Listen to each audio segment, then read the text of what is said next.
জানো তো, যখন ছোট ছিলাম তখন না বিকেলে খেলাধুলা করে এসেই মাকে যখন বলতাম খিদে পেয়েছে, মা তখন মুড়ি মাখা, দুধ বিস্কুট, গোলা রুটি বা বিখ্যাত আলু পেঁয়াজ দিয়ে তৈরি সেই হলুদ চাউমিন বানিয়ে দিত।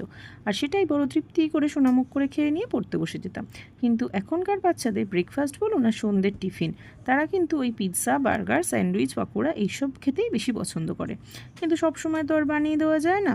কিন্তু আজ ছেলে আবদার করেছে সন্ধ্যেবেলা তাকে পিৎজা বানিয়ে দিতে হবে। কিন্তু বাড়িতে তো পিৎজা ব্রেড নেই। ঠিক আছে, আমার কাছেও মুশকিল আসান আছে। আমার কাছে আছে ব্রাউন ব্রেড, আর তাই নিয়েই বানিয়ে দিলাম পিৎজা। দেখো তো তোমাদের পছন্দ হয় কি না। প্রথমে কিছু ভেজিস ছোটো ছোটো করে কেটে নিলাম, আর তারপর পাউরুটির ওপর লাগিয়ে নিলাম মেয়োনিজ আর টমেটো কেচাপ।